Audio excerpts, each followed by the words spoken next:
Hello everyone, this is Dr. Arshad Ruhi and today's topic is very important for parents.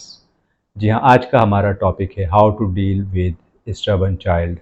ऐसे बच्चे जो parents की ही गलतियों की वजह से, गलत तरबियत की वजह से, लाड प्यार की वजह से ज़िद्दी हो जाते हैं, उनको कैसे डील करें। तो इसके बहुत सारे तरीक़े हैं और आज हम कुछ बुनियादी चीज़ों पे बात करेंगे।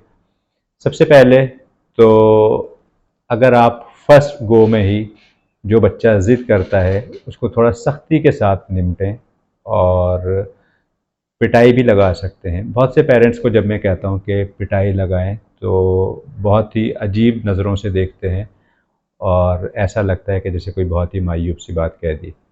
अगर पिटाई इतनी ही बुरी चीज़ होती तो अल्लाह रब्बुल इज़्ज़त कुरान पाक में ना फरमाते कि बच्चा जब 7 साल का हो जाए तो उसे नमाज का हुक्म दो, नमाज की आदत डालो, और फिर जब बच्चा और बड़ा हो जाए 10-11 साल का और फिर भी नमाज ना पढ़े तो उसको आप पिटाई भी लगा सकते हैं।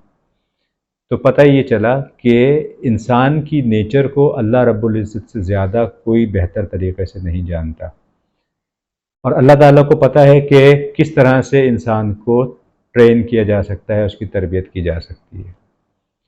तो फिर हम कौन होते हैं साइंटिफिक चीज़ों को लेके आ जाएं और हम कहें कि नहीं भाई मारने से ये हो जाता है, ये हो जाता है, ये हो जाता है। तो हम क्या बनाने, जिसने मशीन बनाई हम उससे भी ज़्यादा इस मशीन को बेहतर तरीके से जानते हैं? Not at all. तो बच्चा छोटा है, जब गलती करे तो पहली दफ़ा ही उसको ऐसे सख्ती के साथ डील करें कि उसके दिमाग में, उसके सब कॉन्शियस माइंड में ये बात बैठ जाएगी कि this is not going to work, और उसके बाद में फिर बच्चा जो है वो अपनी उस ज़िद को छोड़ देता है।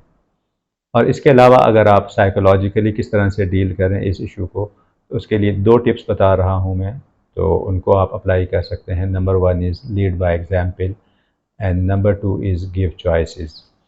जी हाँ, लीड बाय एग्जाम्पल में आप अपने आप को एग्जाम्पल के तौर पे पेश करें कि अगर कोई भी शख्स घर में कुछ कह रहा है तो आप फ़ौरन से उस चीज़ को एक्सेप्ट करते हैं और करते हैं, तो बच्चे के दिमाग में जाता है कि हमें ज़िद नहीं करनी चाहिए। बच्चा ये देखता है कि आपको अदरवाइज़ चीज़ पसंद है लेकिन फिर भी आप जो है उसके ऑपोज़िट दूसरे ने जो कहा उसकी बात को मान रहे हैं। तो इस तरह से आप लीड बाय एग्जाम्पल के ज़रिए बच्चे के दिमाग में ये अनकॉन्शियसली एक मैसेज भेज सकते हैं कि हमेशा अपनी ही नहीं चलानी होती बल्कि दूसरों की बात भी माननी पड़ती है। इसके अलावा जो दूसरा पॉइंट है गिव चॉइसेस, तो फ़र्ज़ करें कि 3 ऑप्शन हैं आपके पास, ए, बी और सी, और जब आप बच्चे से बातचीत करते हैं तो आपको लगता है कि बच्चा ए और बी की तरफ जाएगा, तो आप सी को ही इस अंदाज़ में पेश करें कि वो सी उस बच्चे की अपनी चॉइस बन जाए और वो सी का ही इंतखाब करे। तो इसके लिए ऑब्वियसली थोड़ी-सी फ़र्दर ट्रेनिंग की ज़रूरत होती है, और जैसे हमारे पास आर्ट ऑफ परसुएशन है या कवर्ट हिप्नोसिस है, इस तरह के एडवांस जो टूल्स हैं उनमें मास्टरी डेवलप करके आप इस तरह से बच्चों के, ना सिर्फ बच्चों के साथ बल्कि बड़ों के साथ भी डील कर सकते हैं। इसके अलावा कहते हैं कि work while you work and play while you play, तो काम के वक्त काम, खेल के वक्त खेल। बच्चों को नाजायज़ तौर पे पैम्पर ना करें, उनकी हर जायज़ नाजायज़ बात मानने से मना कर दीजिए, और बच्चों को पता होना चाहिए कि कहाँ पे उनकी चलेगी और कहाँ पे नहीं चलेगी।